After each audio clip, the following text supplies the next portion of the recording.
Hi everyone, welcome back to the Stitches and Scribbles podcast. My name is Erin and I have an awful lot of stuff to show you today. It's been, I think, over a month since I filmed a podcast.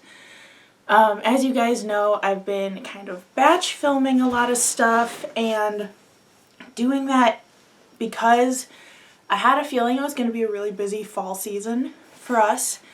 Originally I thought that was just because of the craft fairs that I had going on and some other events, but it turns out we are actually going to be moving sometime in the next few months. We did find a house, so that was very exciting, but now we're kind of in crunch mode to get things done before we have to start doing house projects and things like that. So we close on the house in about a month from when this video is being filmed. It's currently, what day is it? For me it's September 15th, so closing fairly soon. We did have a longer period between when our offer was accepted and the closing date because of when the current owners wanted to move or something like that. But yeah, we should be moving fairly shortly after that. There's a couple projects we want to see if we want to do it first before we put furniture in the house. Things like tearing up carpets and getting a really thorough inspection done just to make sure nothing was missed.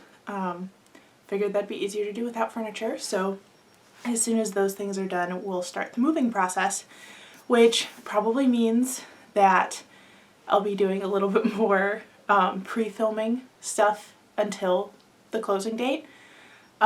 So just to kind of give you an update on where I'm at with videos, I currently have all of my October videos done already, and after filming this video, will just be doing one podcast and one pattern preview for November, and then I've got everything done until I start doing December videos, so that's very exciting.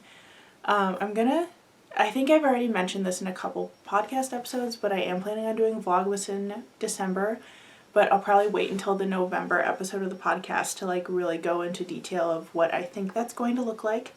But that probably means that at the earliest, the first video filmed in the new house would be the November podcast, but I'm banking on the fact that I will probably still be doing it here. So then the first time you will get to see the new house will be in December when I start those Vlogmas videos. So that'll be a nice start to the holiday season, at least for me. I probably will also be doing some house decorating videos in the new year, even if I film them earlier, just so you can kind of see the setup process. Probably the most exciting part about this house, at least for what you guys will get to see on YouTube, is that there is actually a craft room in the basement. So very exciting. I will have an actual home office that is not a spare bedroom. It looks like at some point in the house's history they must have replaced the kitchen cabinets and reinstalled the old kitchen cabinets downstairs. At least that's what I'm guessing. Apparently that's a fairly common thing for people to do. So I have a full row of not upper level storage, that would be at eye level, but a full counter of storage cabinets. I don't know why that sentence came out so weird. But yeah, I'm very excited to decorate that space specifically. It's going to be the Stitches and Scribbles studio down there. It's also going to be right next to our rec room, so if I'm working while watching movies and stuff, that's where our TV is going to be. We're hoping to not have a TV in our living room at all, and definitely not upstairs in the bedroom, just because we don't watch TV in bed. That's just never been something that we've done, so we're hoping that the only TV will be in the basement. Part of that is just me being picky because I hate how TVs look, especially if it doesn't match the aesthetic of the room that it's in. That's just one of my pet peeves. I absolutely hate it when there's a beautifully decorated living room with a specific color palette and a specific style that's being used, and then there's a giant TV hanging randomly on the wall. I don't like how that looks. So The rec room in the basement is probably going to be vaguely movie themed anyway, just because we have a couple of movie posters that we'd like to hang in the basement.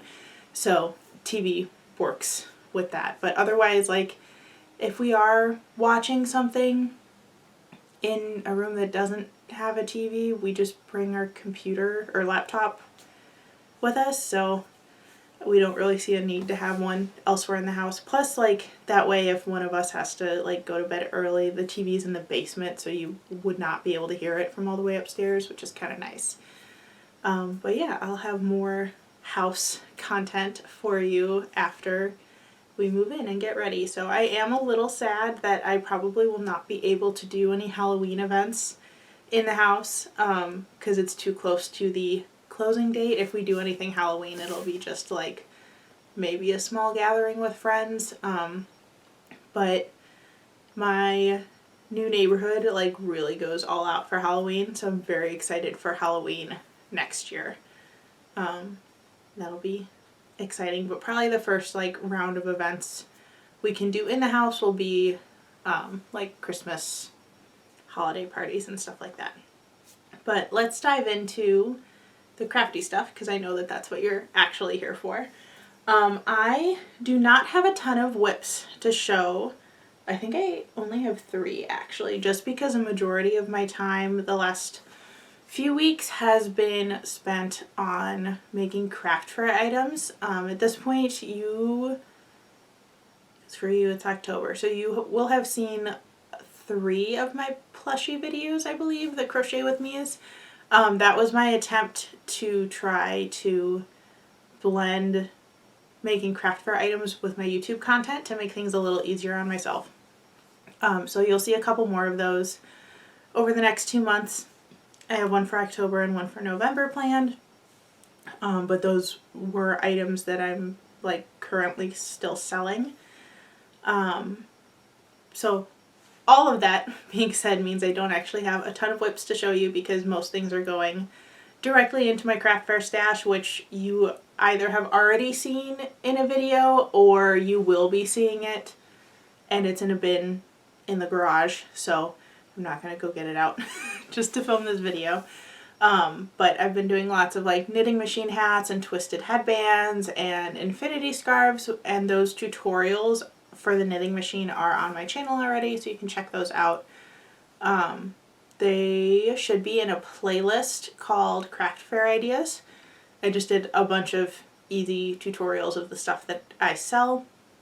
I do not have tutorials for the plushies because they are other people's patterns, and some of them even have videos that go with them. So if you're interested in the plushie patterns or tutorials, make sure to check the description boxes of those videos to see the patterns and the tutorials that I followed to make them. But on to finished objects. Did I say I didn't have a lot of WIPs? I have a lot of WIPs. I do not have a lot of finished objects. I don't know if I said those words backwards. The first finished object I have, you will have seen at this point. It is my Avonlea shawl. This is a rectangular shawl that is worked the long way. So you start with that kind of ribbed edge, go through the middle section, and then do the ribbed edge at the end again. I really love how this turned out. This is a pattern that is now available on my Etsy site. I'm struggling with words today. Clearly it's been a while since I filmed a full like sit down podcast video. But I love how this turned out. I actually think I might want to recreate it as a blanket, possibly in the house somewhere, just because I love the stitch design. I do include directions in the pattern for the shawl of how to adapt it to make either a scarf or a blanket, which basically just means doing more or fewer rows depending on what you're going for. But I love this stitch combination, so I might be making a blanket for the house with this, but I'm not going to start it until I see how we set up some of the different rooms and things like that. But the actual shawl I will not be keeping. I've mentioned this several times at this point, but I am actually in a prayer shawl group with my church that I attend. So that one will actually be donated as a prayer shawl for someone else to use who's going through some tough times right now. And my second finished object is actually also a prayer shawl. So for this one, I made it with the Lion brand Mandala yarn, which I absolutely love that yarn. I think it's beautiful, but sometimes it's hard to find patterns that are going to work with a stripe pattern that is so long. Because if you knit, like if I were to make it a normal prayer shawl out of it where you start with like the short end and work up the length, I'd have like big blocks of color, which is not really what I wanted. I wanted you to kind of be able to see all of the colors at any given point in the shawl, if that makes sense. I didn't want like one side to look completely different from the other side. So what I decided to do was start from the center and work my way out. So I had seen patterns for rectangular granny squares, which I almost did, but instead I decided to do the linen stitch from the center out as a rectangle. So I ended up with a prayer shawl that looks like this. And here's the other side. And I think this was the perfect use for this yarn. So I might be writing this up as a pattern. I haven't decided yet. I definitely want to recreate it because this was really fun to work on, so I might as well take notes on it while I do that and maybe have a pattern for it. But I started with a row of foundation single crochet in the center, and then I just built my linen stitch around the edges to form corners and stuff. But I love this shawl. I think this might be my favorite prayer shawl I have made to date, and I say that as my Avonlea shawl is staring at me from on the bed. But I really, really like how this one turned out. I think this one would also work really well converted to a blanket, whether you did it as a rectangle or a square, which if you want a linen stitch square tutorial, TL Yarn Crafts has an excellent one. I also used the linen stitch to make a hexagon cardigan that is available on my channel. I now have a playlist dedicated to just hexagon cardigans. If you want to check that out, I have a traditional granny version, a short-sleeved granny version, and a linen stitch version. So you can check those out if you like this. I think actually a hexagon cardigan with the lion brand mandala would be really beautiful. I have one of those as well too that I did in double crochet. But yeah, that is my second finished object. And this was in the colorway Dragon. I don't know if I mentioned that. But yeah, love how this turned out. We'll definitely be recreating it. Actually, that's one of the yarns I have to show you later on in this episode. And then my third finished object kind of has a story to go with it. So it is this crocheted hat. I started with slip stitch ribbing at the bottom and did a pattern of half double crochets and then single crochet in the third loop from the inside of the hat to give it that like horizontal braided stripe effect. But this was actually a new yarn I purchased. I should just get that bag out now to show you what I'm talking about. But I saw this yarn at my local Joann's and knew I had to get it immediately because I love chain stitch yarn. And a lot of chain stitch yarn has like a funky texture to it, or I know Michael's has one right now, but it has like a fuzzy halo, which is not what I want. I like chain stitch yarn because, or chain spun yarn because it's easy to work with and has really cool stitch definition. Because it's constructed almost like a rope. Instead of the fibers just being twisted together, it's like a tiny knitted tube. But this is the Lion brand Lazy Days from the Let's Get Cozy collection in the color Clay. So it looks like this. I'll hold it up so you can maybe see that chain spun construction. Loved this yarn, got 6 balls of it, totally as an impulse buy. Didn't really know what I was going to do with it. Originally I wanted it to be a hexagon cardigan because I was like, I don't have an orange cardigan yet. I thought that that would be really cute, but the yarn was almost too puffy for the hexagon cardigan to lay right. It had very little drape, and I was using a decently large hook for the yarn, but it didn't drape very well, and when I did move up in hook size to a point where it did drape really well, then the holes in the granny square were gigantic, but I didn't think I would have enough yarn if I did it in just double crochet, so I decided to just completely scrap the idea of doing a cardigan, which made me sad, and instead decided to do a hat and an infinity scarf. And this is the finished hat. I think it used a little over 1 ball. It was hard to tell because I had already joined some of the skeins together when I was trying to do the granny cardigan. I also just have one of those furry pom-poms on top. And this one is a fairly tight fit hat, which is what I wanted because a lot of my beanies are very, very slouchy. This actually matches my dress exactly. So I wanted one that fit a little tighter, especially because this yarn is very warm. It's I think 100% polyester, but I was surprised at how much I liked this hat based on it being the backup of a backup of a backup for this yarn. So much so that I'm also considering turning this into a real pattern, but I'd have to like work with it a couple times because I definitely just made up the decreases at the top and didn't really count. I just decreased where I felt like it, for lack of better explanation. So I would definitely have to like make that more uniform and figure out multiple sizes. But I think it turned out cute. So since we're on this topic already, I might as well at least show you my first WIP. There's a lot of WIPs to show you because I had a really bad case of start-itis in the last couple weeks where I just kept starting things and not finishing them.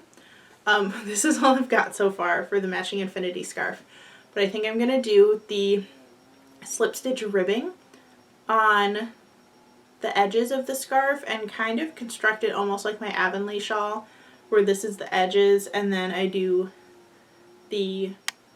this pattern, whatever you want to call it, in the middle, to get those like braided looking stitches going the opposite direction. So I'm not sure how I'm going to do the ribbing on the other side, since usually I do this ribbing for the hat. I did this style ribbing and then crocheted into the edge to like build up the body of the hat.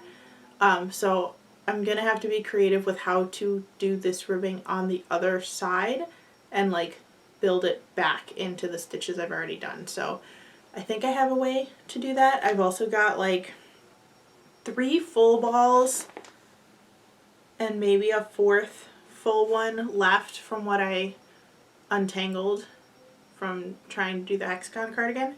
So that should definitely be enough yarn. I'm not worried about that. But it'll definitely be interesting to see how that turns out. But if it does turn out, then I might have a hat and scarf pattern set coming soon. Before I do my other WIPs, I want to talk about some yarn purchases I made. So I believe it's either the last podcast or the podcast before. I can't remember because I filmed those two at the same time because I had so much stuff to show you. I did a Hobbii order, and one of the things I ordered was yarn to make a wedding shawl for a friend. I'm decently sure that that friend does not listen to these podcasts, but if you know me in real life and you are getting married soon, you might want to not watch the rest of this. I am making her a wedding shawl, and I bought 2 skeins of yarn for it, realized that that was nowhere near enough yardage and I would need at least 2 more. And I also got a glitter filament to work double with the yarn I purchased. And I originally picked gold to go with the like off-white color of the yarn, but all of her jewelry is silver, so I realized the gold wasn't going to work. I also then decided I wanted to make a shawl for her mom as well, and her mom does like gold, so I did a second Hobbii order to get the remaining supplies I needed plus some other stuff. So I've got Hobbii stuff to show you, and then I have yarn from Michael's and Joann's. Some of them I don't remember which one came from where, but these are the other two balls that I got for the original shawl, and this is the Hobbii Soft Alpaca Lace, and it is color number 45, and I do remember this color was called Champagne, but it's a really, really lightweight yarn. I'm going to use not a giant hook, but a slightly bigger hook than what's recommended because I want the shawl to have really good drape.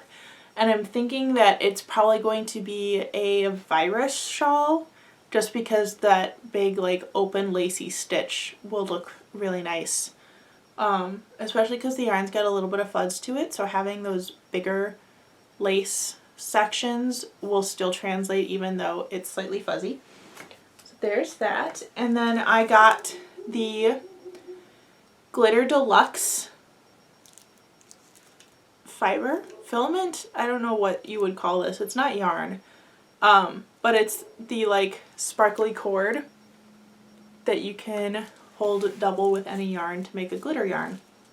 I got the gold one before. Now I have silver so that I can make her shawl.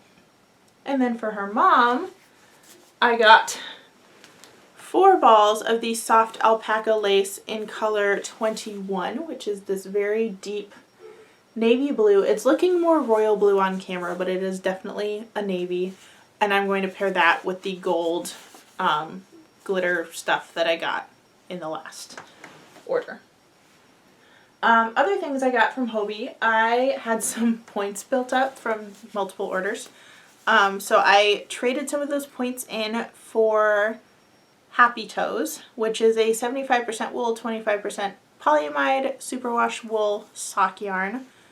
And this is in color number 5, I believe. The labels seem to be misprinted, but this is what it looks like. The colors are green, blue, tan, brown, and black. And I'm thinking these are going to be my first pair of knitted socks, which hopefully will be something I start in December so that it can be part of my Vlogmas series. You can watch me struggle as I try to make socks for the first time. But I have seen so many knit sock videos in the last forever since I started YouTube, but especially in the last couple months. Between I watch Knitty Natty's vlogs, and she obviously talks about socks a lot, especially with Sock Week.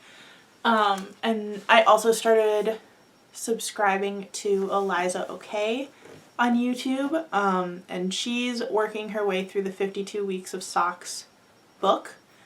So I've seen a lot of sock content on YouTube with the people I follow, and it has definitely inspired me to attempt making socks. But I'm starting with that yarn because I do like the colors in it, but it's not one I'm super attached to. I have definitely purchased sock yarn in the past, like without a plan of what to do with it, just because I liked the colors. So like I have the Hobbii Halloween sock collection, or at least like 3 out of the 6 colors that they originally released. But I'm not going to start with those because those I will be really upset if I have to frog it and it like messes up the yarn, whereas this, like, I technically got it for free with points, so it won't bother me if it doesn't turn out perfect. But yeah, hopefully those will turn into a very pretty pair of socks. I did get 3 because I have no idea what the yardage requirements are for socks. If I'm super ambitious, I'm hoping maybe I can get a pair of socks for me and maybe a pair of socks for my husband, although that seems not doable. So probably just a pair of socks for me and maybe a matching accessory of some sort if there's leftover yarn. But hopefully in the future I can make matching or coordinating socks for me and my husband, because I think that would be very cute. The last thing I ordered from Hobbii was also kind of an impulse buy. I was kind of trying to get free shipping, so I needed to add something to my cart. But I got the Hobbii Twister, which is 55% cotton, 45% acrylic, in color number 52, and it looks like this. So I've always loved green. Green is my favorite color. But I've been really into like golden yellows, browns, and oranges lately. So this color really caught my eye. I'm currently working on a different shawl with Hobie Twister. And I really like how it's working up despite the fact that I have not yet finished it. So I wanted another color to make kind of a more like summer into fall transitional color shawl instead of like the other one's very orange. So it's very fall, like Thanksgiving looking, even though I'm pretty sure it's a Halloween colorway. But yeah, I'm very excited to work with this yarn. Don't know when it's going to happen because I have so many projects planned for the next couple months. But we'll get there when we get there. Other yarn that I got is from both Michael's and Joann's, and some of these I can tell which one it came from because of the brand. Others I don't know, so I'm just gonna put them all together. But I got some cotton yarn to work on a pattern that I have already mostly written. I just still need to test it a couple more times. And it's for a purse, which I don't think I've shown here yet, but the one I have already made is actually in my craft fair sale bin. So I don't think I will show that one, but as we get closer you'll probably see the other test ones in podcasts. But I got this color combination of the sugar and cream yarn. This one is warm brown, and this one is called Renegade. So again, because I've been into browns lately, but I also really like greens, I thought these colors worked well together. The Renegade, I don't know if it'll show up correct on camera, but it's got some like blue and purple tones in it, and I just thought it looked cute with the brown. So I got those colors, but then I also want a black purse. I can never find a black purse that I actually like, so I figured I might as well just make one. So I got a big roll of the sugar and cream cotton in, I bet this color is just called black. Yes, it is just called black. Because I figured that a solid black one would also sell well at craft fairs, so I can just keep making them and hopefully get a couple out of that one. The next yarn I purchased, this one I know was from Michael's because they carry the Karen Cakes line. But I wanted to recreate the prayer shawl that I made with the Lion Brand Mandala. So I got the Karen Skinny Cakes in the color Baked Alaska, which looks like this. It's just shades of gray. They're slightly warm toned gray, like the white is more of a cream than a pure white. But I thought that this would also make a pretty prayer shawl, especially because some of them are received by men, so then it's a lap blanket instead of a prayer shawl. So I figured this was a good gender neutral colorway. And what's next? Baby yarn. I have so much baby yarn right now because I seem to be at that point in life where all of my friends are having their first kid, which is very, very exciting. Actually, one of the blankets I'm making is for a kid number 2, which also, spoilers, if for some reason either of my friends right now who are expecting a baby are watching this, I guess you can watch if you want to, but then you'll spoil the surprise. But I really like making baby blankets for friends. I usually make like bigger or fluffier ones and call them stroller blankets just because I never know if like someone's grandma is known for making like the heirloom level crochet blankets and I don't want to step on toes. So that was my plan for both of these. So for this one, it is actually their second baby. Their first baby was a boy, so I used a similar yarn in a different color palette. So now I'm going to make kind of a coordinating one for baby girl. But this is the Bernat baby blanket yarn in the color Mini Succulents. It's got coral, peach, like an indigo, and a teal. but I made a baby blanket for the same family in a different colorway that had the same teal, but it had yellow and gray in it, and I didn't see that colorway at the store, so it might have been discontinued. I think the name was something about like stars and moon, but I don't quite remember. But it was a Bernat baby blanket in teal, yellow, gray, and white. So I thought this was a good coordinating color for the blanket that I made them for their first child. And I did get 3 of these, which might have been too much, but I always use the leftovers from blanket yarn to make either plushies or dust mittens for my craft fair shop. So I got 3 of those. These were definitely from Joann's. I noticed that Michaels and Joann both carry the Bernat blanket yarn, but they carry different colors. Sorry. Which I find kind of weird, but also kind of interesting. Joann definitely has way more of the baby colors.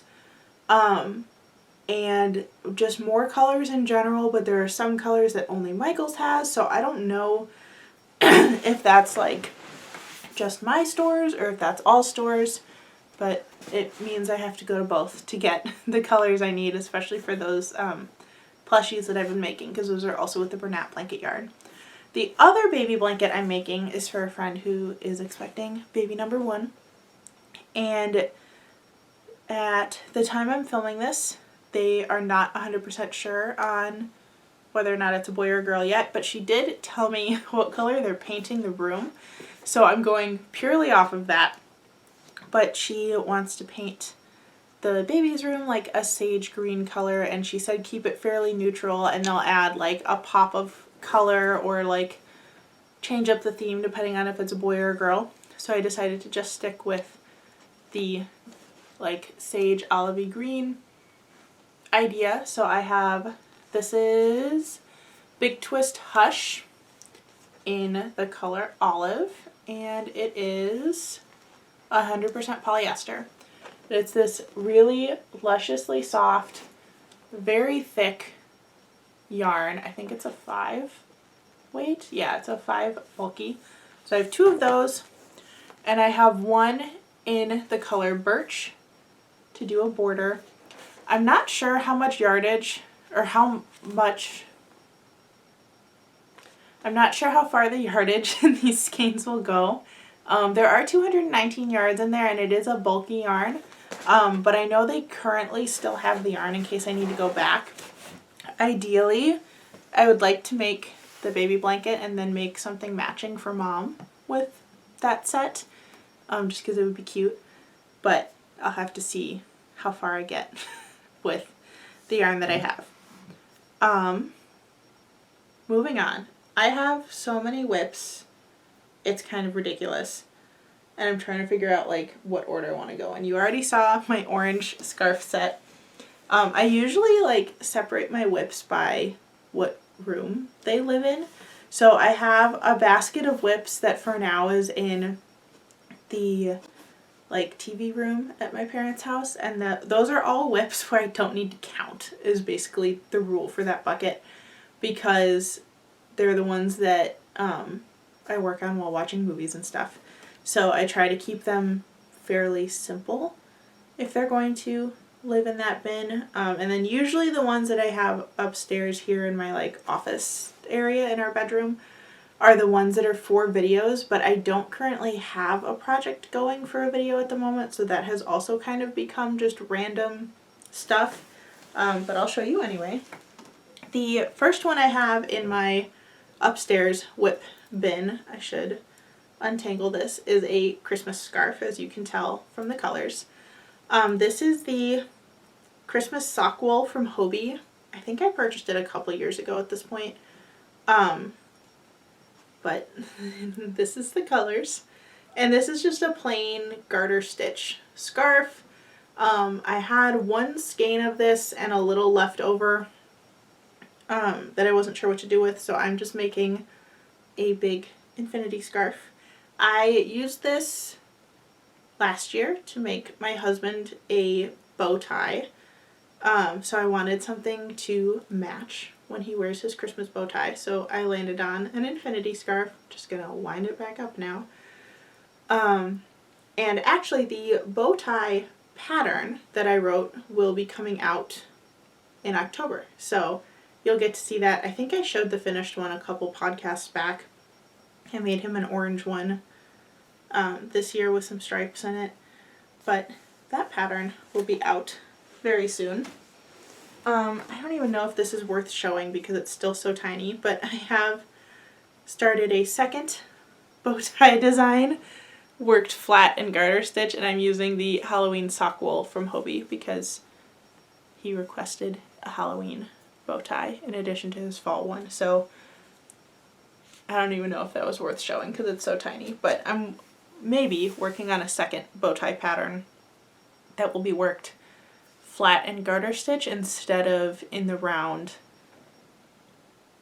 and like stockinette stitch, if that makes any sense at all. Now on to the much larger WIP bin that has apparently a bunch of other stuff in it. The first thing I have to show you is actually yarn that I purchased from the Renaissance Fair. And I do still have the tags for these. So the two yarns I'm using are both from the Deckled Edge, which they do have an Instagram, so you can find them there. I haven't checked to see if they have a website yet or not. It looks like they do based on the tag. But these yarns were both the Donegal base, which was like a slightly tweedy colorway. And I believe it's 100% wool. I'm now realizing it doesn't say on the tag, but I believe it was 100% wool. And at least for this line, they seem to name their yarns based on the dyes that were used. So I have two colors. You can see I don't have very much left. I've got a yellow one and a green one. So one of them is called Walnut/Weld and one is called Indigo/Weld. So I'm guessing Weld is like their yellow base dye. So this one must be the Weld and Walnut, and the green one must be the Weld and Indigo, which explains why they work so well together as two separate colors. But I originally wanted to do a colorwork cowl with these yarns, but I realized there wasn't quite enough of a difference between the two colors, especially because the yellow gets very brown in a lot of places. So I am actually working on a double stockinette stripe infinity scarf. It is now quite long because I've been working on it for a while. So it almost looks now like it's just one yarn that has a very short stripe pattern, but it is actually, the two of them work together. I'm just alternating every row. It is every row because double stockinette, a forward pass and a return pass equals one row on here because of how you slip stitches. But yeah, so I'm changing color every row, but it feels like every 2 rows, if that makes sense. But I'm very excited to finish this and wear it because I love green, and as I said before, I've been liking golden yellows and browns a lot as well. This is actually almost the same colors as this one that I just bought, so I guess I'll have some similar items, but that's okay. So that is my Renaissance Fair yarn acquisition and current project. What else have I got in here? So this one is a WIP that has been going for a while now, but this is my other twister shawl that's in one of the Halloween colorways. It's just a plain stockinette stitch triangle shawl. It doesn't look like a triangle right now because it's on the needles, but this is how far I've gotten. I need to just finish it so that I can wear it. I just haven't gotten there yet. And I don't have much else to say about this one. I do really like this yarn and I love seeing the colors progress. It will end with like a dark brown after this kind of like reddish rusty tone. So it'll fade from a very light orange to a very deep brown, making it perfect for fall. The next WIP I have in here is another double stockinette scarf, which I have been very into making those lately. Don't know why. I made one a few months ago with a bunch of minis and one full-size skein that was gifted to me. So I am now using the other skein that was gifted to me by the same person. This is MJ Yarns in the Sophistisock weight.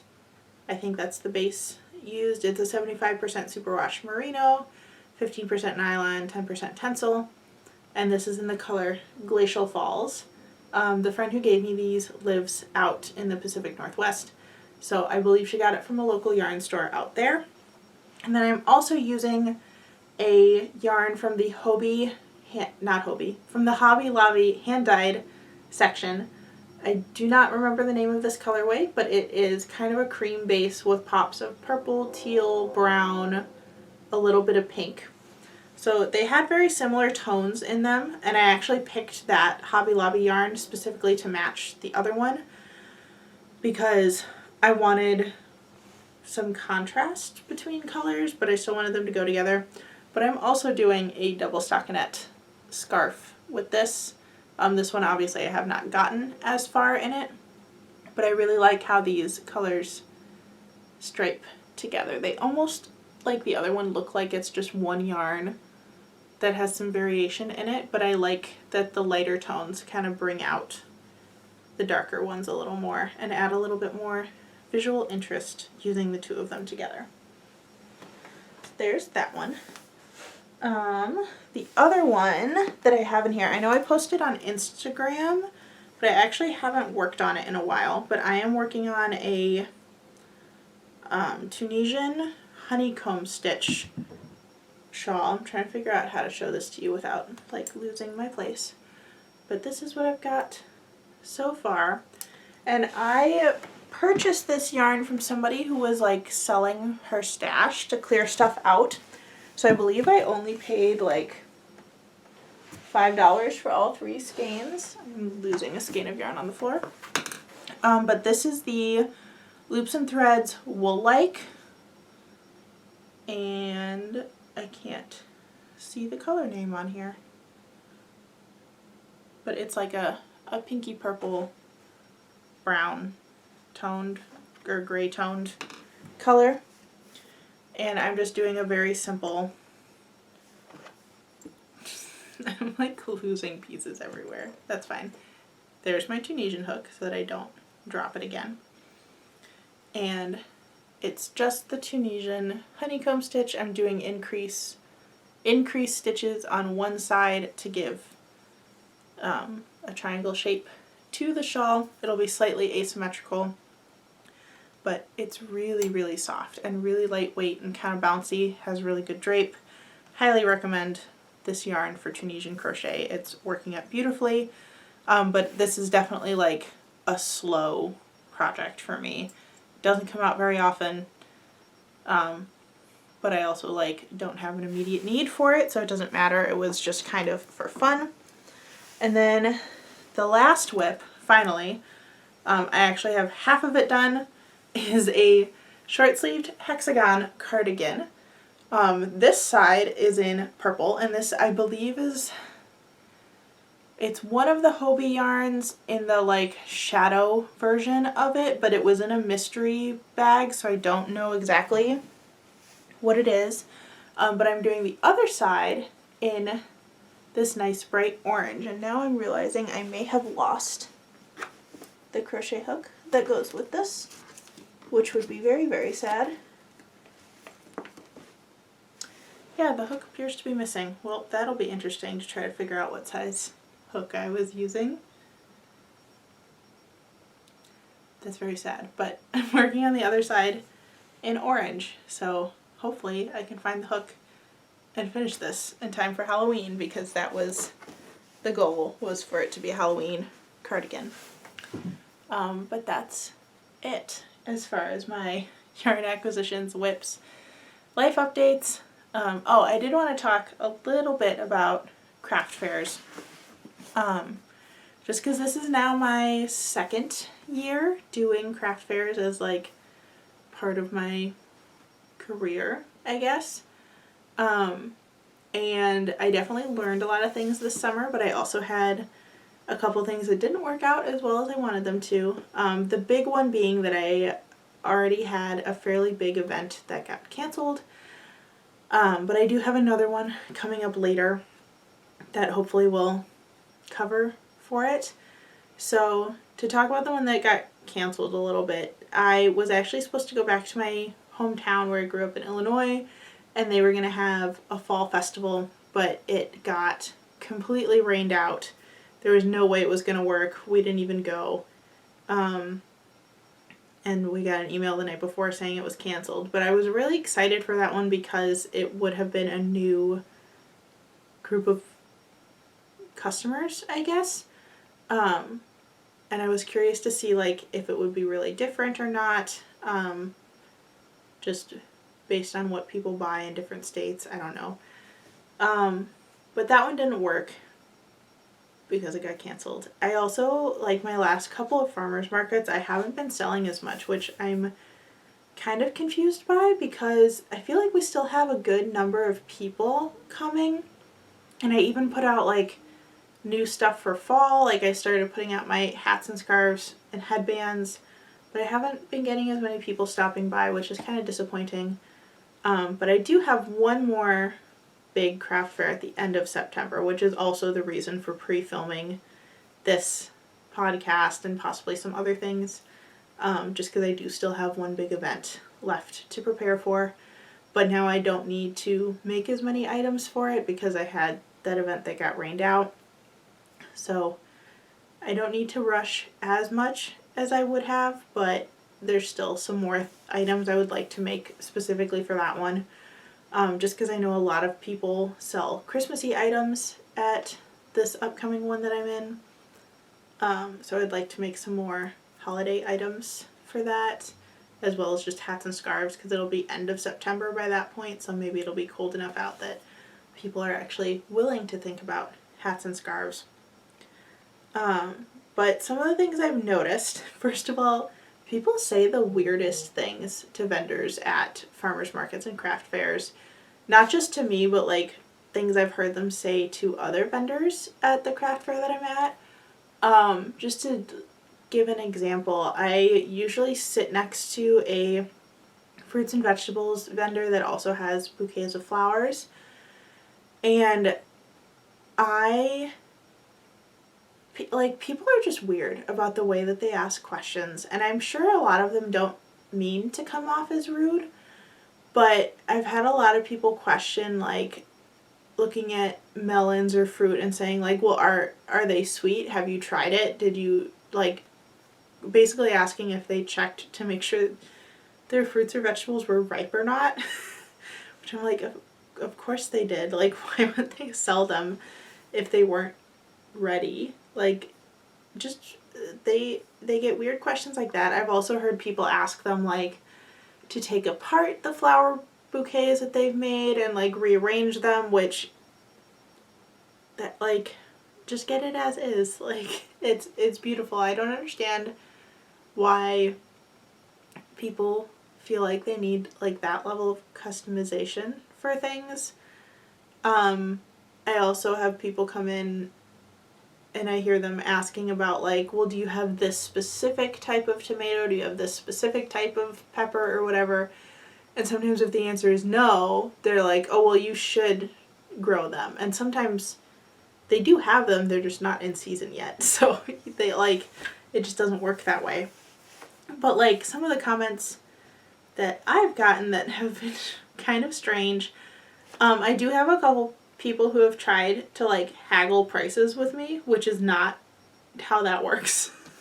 Like, I set my prices based on the amount of time and the cost of materials. Like, I'm not gonna budge on that because I deserve to be paid for my time to make something. But I have had a couple people say, like, oh, well, that's really expensive for just this item, which, like, that kind of hurts, you know? Especially, like, I started making market bags, which at this point the pattern's already out if you want to make them. I did a video just on the Firefly market bag. But I have had people look at them and say, like, oh, well, because I charge $40, because they take me at least 2.5 to 3 hours to make one. Plus I have to pay for the materials. So that's actually, like, not a lot that I'm getting paid for per hour for making those. And I've had people say, like, oh, well, $40 is really a lot for a bag. Like, yeah, but it it took forever. So of course it's priced the way it is for a reason. I don't understand why people try to argue instead of ask. Because I've had people ask, like, well, how long did it take you to make this? And I can tell that they're trying to figure out, like, if the price is fair or not. But usually once I explain it, they're fine with it. And I've also had, like, people ask me to make things in different sizes and stuff like that, but they don't ever follow up. Like, I have business cards I give out that have my email on them, but a lot of times people will ask me a million questions about a custom order, like, while they're at the market, and then I never get a message from them, which I'm not really counting on those custom orders. In fact, at this point, I just expect them to not come in. I did get one custom order this year from a lady who was really, really sweet. She wanted one of my towel tamers in a different length so that it fit with her cabinet, and she wanted a specific color. So we did it by email, and she picked it up at the farmer's market, and it was great, and it worked perfectly. But I don't know. I find it so odd when people ask so many questions about whether or not I can do something, and the answer is yes, and then they don't follow up. This one just made me laugh because there was no way that this was going to work out. But I had a lady come up to me, and she had her daughter with her, and she said, like, she saw my stuffed animals, and she's like, oh, could I ask you to make something custom? And I was like, sure, but just so you know, like, I charge per hour plus cost of materials.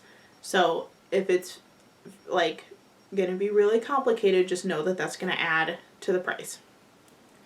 She shows me a picture of one of those kits you can get at, like, Barnes & Noble or some other stores, like the crochet kits, for, now I can't remember if it was My Little Pony or, like, a different cartoon, some, like, cartoon show. And she's like, we bought the kit, but we don't know how to crochet, so we can't actually make it. Would you be able to make these?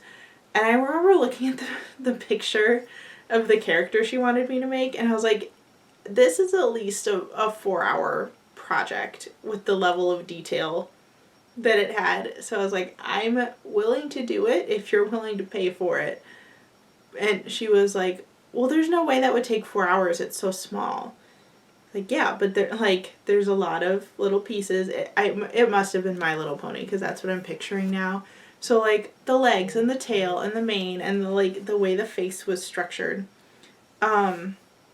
So it was a very weird discussion. So I explained all that to her, and she was like, oh, well, I guess I just shouldn't have bought the kit. It was kind of like, yeah, like, don't buy the kit for something if you don't know how to do it already. Like, that's not a beginner project. But yeah, it's definitely been a weird experience. But of course, like, I've had so many wonderful customers who have come back for things or bought things for friends. The place where I set up for the market is not too far from a local college. So there was one day where I had, like, a whole group of college girls come in, and they all bought earrings, and they were so cute.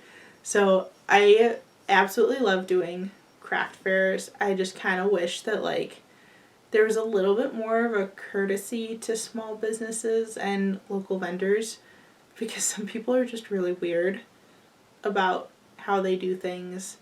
But there's enough really awesome people that make up for it. So it's definitely not something that I would quit over. I more just find it funny that people think that they can argue with me about prices and it's actually going to go somewhere. So yeah, that kind of sums up the craft fair experience for this year. A lot of really good days. Definitely did better this year than last year overall, but I have had a couple days where sales were like really low and I just don't know why. So I guess that's just how it is. But I think that's going to be it for this month's podcast. Thank you so much for watching. If you want to check me out on other forms of social media, that information will be in the description below.